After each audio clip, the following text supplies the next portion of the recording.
I, 37 male, and my husband, 39, have been together for 11 years. My husband owns a small bookshop and recently has hired a boy to help him. This lad, I'll call him Joe, 19, is gay. And while me and my husband very obviously have no issue with this, Joe seems to do things a lot differently to us.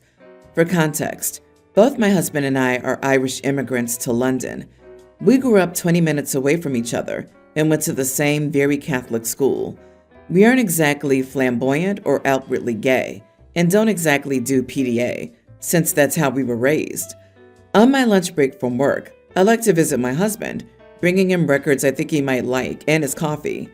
Recently, however, Joe has started making comments. It started small with him saying things about queer joy and how he loves gay couples, which we didn't mind at all. In all fairness, it's a fairly scary world for queer people right now, and I understand seeing a happily married gay couple means a lot for a kid. But then he started getting a little too comfortable for my liking. He started asking things like, "Who's the top?" and calling us a slur, jokingly. I think it's entirely inappropriate to make those comments to his boss, but my husband told me to let it go. Joe calls us slurs a lot, which I had brought up a few times, telling him calmly not to do that. But when he continued, I learned to let go despite my distaste for it, and it didn't seem to bother my husband too much. But last Wednesday, I lost it. I was up by the counter when Joe came in. He immediately started blathering on about how we were, and while my husband chuckled awkwardly, I did not. Joe noticed this and said I was a stick in the mud and repressed. I was trying to keep my cool until he called me something particularly Irish, and I lost it. For anyone who doesn't know, the term isn't exactly a slur or anything, but it isn't nice either. My husband and I jokingly call each other that from time to time, and I've never exactly viewed it as a very offensive word.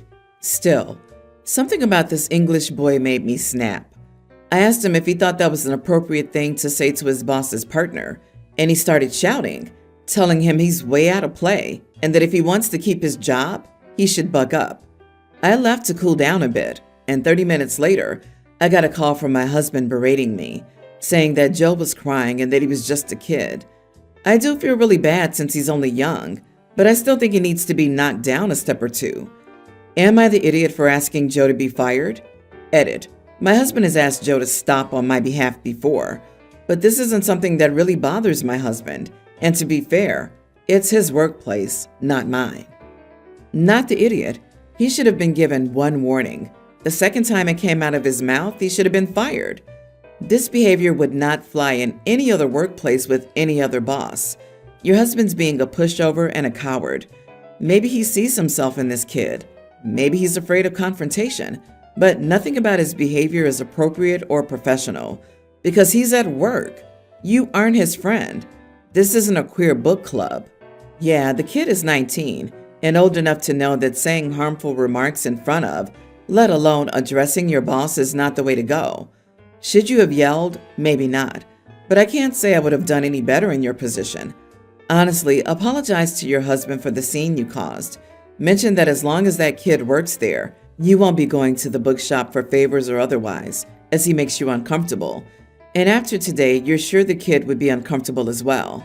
Let him know you're willing to offer the kid an apology, and let him know that you don't want one from the kid, as you find his behavior and language unappealing and don't want anything from him. Apologizing to this kid for what? He knowingly called OP names after being told not to. Apologizing will only make this idiot young man think he's the victim, as he's clearly never been held accountable for anything. He's not some clueless kid. He knew what he was saying and kept pushing it anyway. Being young isn't an excuse to be disrespectful, especially at work.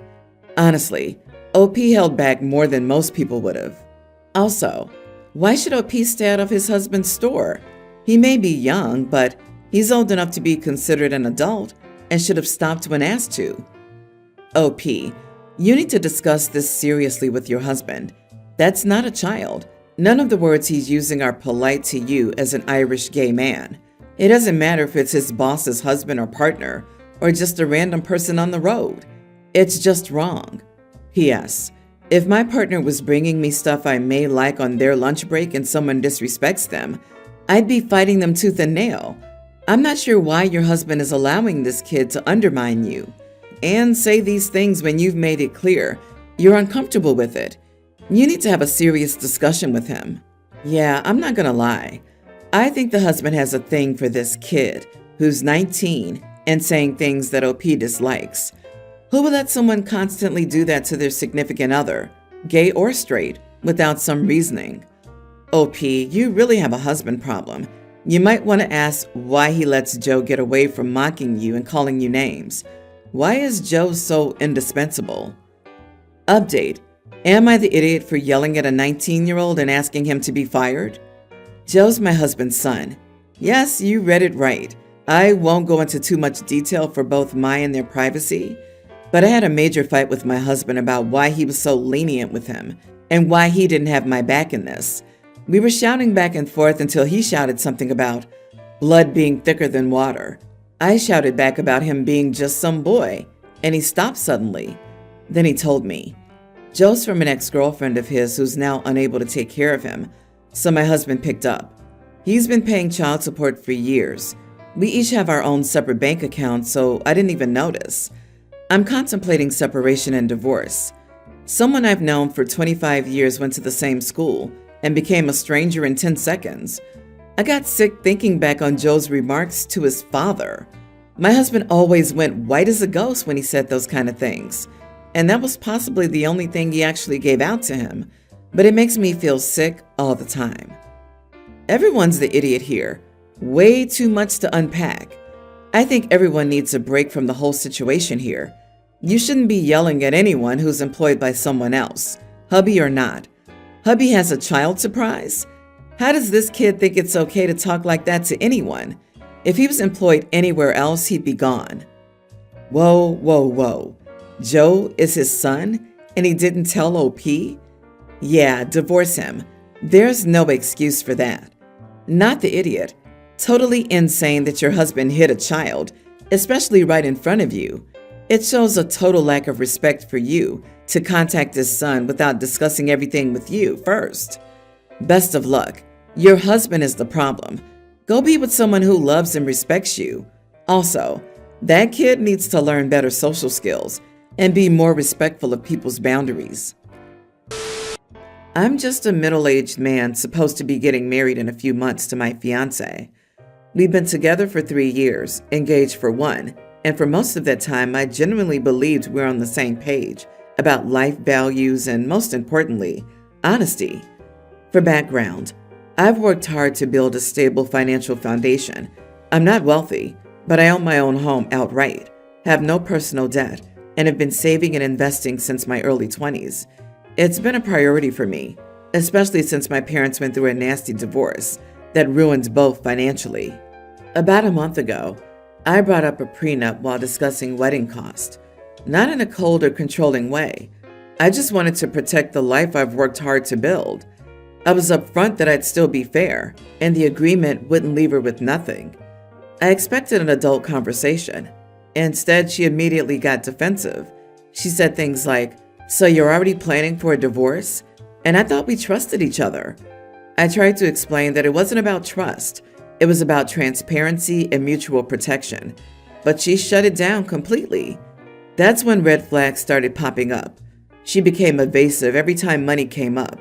And I started noticing weird things. Credit card offers in the mail, a few missed payments on shared expenses that she said she'd cover, and lots of "I'll handle it later" energy. So I asked directly if she had debt.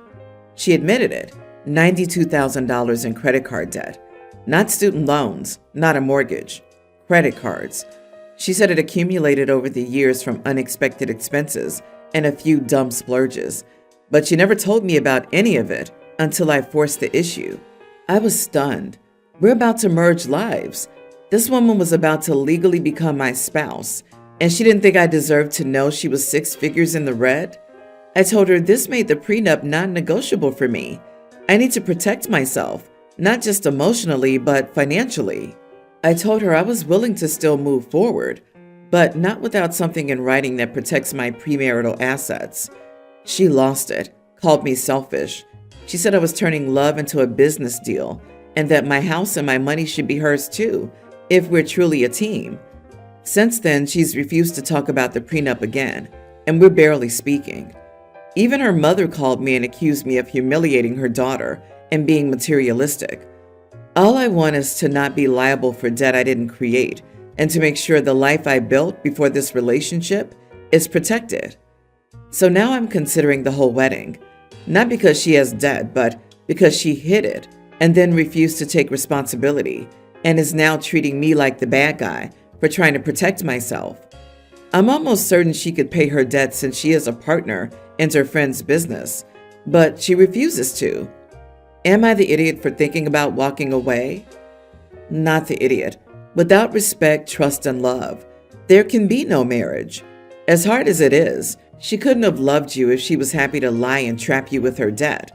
I'm just glad you brought the prenup, or you might have never discovered the truth. She saw a financially sound man with a house owned outright, with plenty of savings. There's no way you can convince me that she didn't have absolutely every intention of getting him to pay that $100K in credit cards, or take out even more using his credit, or knowing that if he didn't pay it off, she could immediately turn around and divorce him to try to take half of everything. Her reaction to a prenup absolutely exposes her shady plans.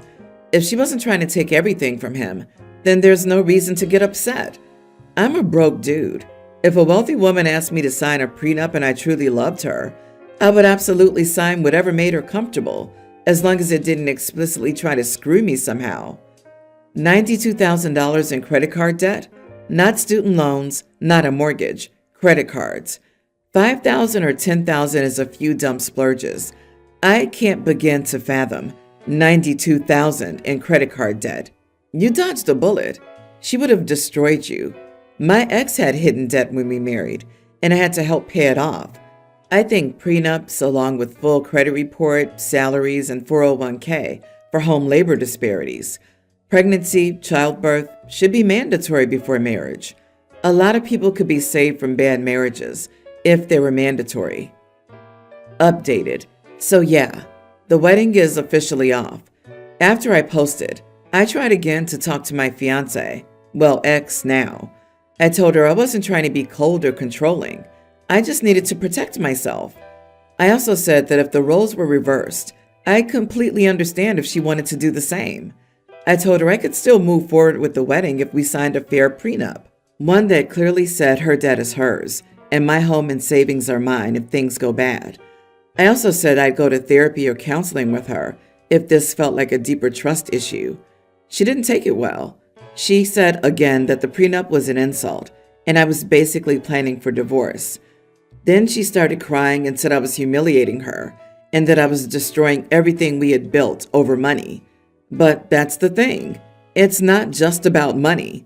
It's about the fact that she kept a massive amount of debt hidden until she had no choice but to tell me. And even then, she only told me because I pushed for it. That's not partnership. That's avoidance. So I told her I couldn't go through with it. I called off the wedding. It sucked. It still sucks. We told the venue and canceled what we could and let people know. Her family is furious. Mine has been supportive, but trying not to say I told you so. I've lost a lot of money, deposits, and some family flying in from out of state. But honestly, that's nothing compared to what could have happened had I ignored my gut. She moved out 2 days ago. We'd barely spoken. I keep second-guessing myself, even now. I didn't want this, but I also don't want to wake up one day in financial ruin, wondering why I ignored every red flag just to avoid hurting someone. Anyway, thanks to everyone who gave advice or just listened. I'm heartbroken, but I did the right thing. Doesn't make it easy, just necessary. My 29 female, husband 34, has 3 boys from a prior marriage, a tween, a pre-tween, and a young grammar schooler. They're absolutely terrors, as both of their parents have struggled to agree with parenting and rules. When I met my husband 4 years ago, he stated that he wasn't looking for a mom for his kids. His kids have 2 parents, and he's looking for a wife for himself. I like kids, but I've never wanted any of my own. I was open to the idea of him having kids. Back when we dated, he had the kids on weekends. Things were fine with them. He never expected anything from me regarding the kids. I told him I wasn't interested in babysitting, and he said he'd never ask me to. He'll hire his niece to babysit if he needs a babysitter. Long story short, they moved from weekends to 50-50 last year. Since the kids are old enough to not need their mom as much, this was always the plan. One parent has the kids for a whole week, and the other has the kids the next week. Husband lost his job and got a new job that pays less. Niece also went off to college. Husband can't afford any of the local babysitters because they charge, quite frankly, a lot. The kids are terrors, so babysitting is not cheap. Husband is now also making less money. This weekend was his friend's bachelor party. The husband is a groomsman and was expected to attend. At the last minute, he asked me to watch the kids for the entire weekend so he could attend this event. He thought it would be no big deal, and I would definitely agree. I was kind of miffed that he waited until the last minute to ask me. I told him that I couldn't because I had to go to the gym, and I had brunch plans with my mother. And honestly, I just don't want to. Sounds like a good way to ruin an otherwise good weekend. Also, why would I watch the kids so their dad can go get intoxicated and ogle dancers with his friends? No thank you. It's not like it was an emergency or something. Dan was very upset because he couldn't go. I brought up the fact that before we got married, he told me he wouldn't expect me to watch the kids, ever. He seemed surprised because he thought I would have changed my mind. I told him that I'd watch them if there was an emergency, but otherwise, no. I didn't have kids because I didn't want to be responsible for them. I like his kids. I cook for them sometimes, and I take them out to do stuff occasionally. I show up to their sports games, but this is for me and the kids. I would say they really all like me because I don't try to meddle and pretend to be their mom. I'm their dad's wife that they like. I love Dan, but I think he should not try to shirk his responsibility as a father. He signed up for this. Having kids means you don't always get to do the things you want to do. Am I the idiot? Edit. Their mom won't switch weekends with my husband. She makes plans for the weekends when my husband has the kids. She's not going to cancel her plans at the last minute because he doesn't have a babysitter and wants to go out with his friends. Not the idiot. He waited until the last minute, so there wouldn't be time to discuss other options that would be more expensive or inconvenient for him. If he's a groomsman, they could have planned this bachelor weekend when he didn't have the kids. Not to mention, it sounds like he can't really afford to go on a bachelor weekend. This is what got me. If you can't afford a babysitter for your kids, you can't afford to go out. Period. An entire weekend isn't babysitting anyway. That's full-blown 24/7 childcare. The audacity to feel entitled to days' worth of someone else's time at the last minute in direct opposition to a foundational agreement. And for what? To pretend to be single? Gross. The kids are terrors. Well, maybe dad needs to attend a parenting class to understand how to establish boundaries in his home instead of having a drunken weekend with the boys. Those kids need a sit-down conversation about following new house rules and consequences if they don't. And it doesn't matter how they act at their mother's house. That's her problem. The new wife shouldn't have to deal with someone else's terror children if babysitters are hesitant or charge more. It's a shame that these kids are allowed to run wild. It will only get worse the older they become. Clueless parents. Sounds like the new wife just overlooks their bad behavior, but that has to be frustrating. He seemed surprised because he thought I would have changed my mind. This right here tells me everything I need to know, OP. Look, post-topic aside, I want to know why you married a man with kids and believe this wouldn't affect you somehow, OP. I'm not agreeing with what he did, by the way. I'm just saying that any person who says their own kids won't affect your marriage or needs someone else around to be a parent figure doesn't know what they're talking about. Thinking you're not getting all the baggage that comes with marrying this man who has 3 kids is wild. This man has 13 more years of children at home, and you're in for a long ride.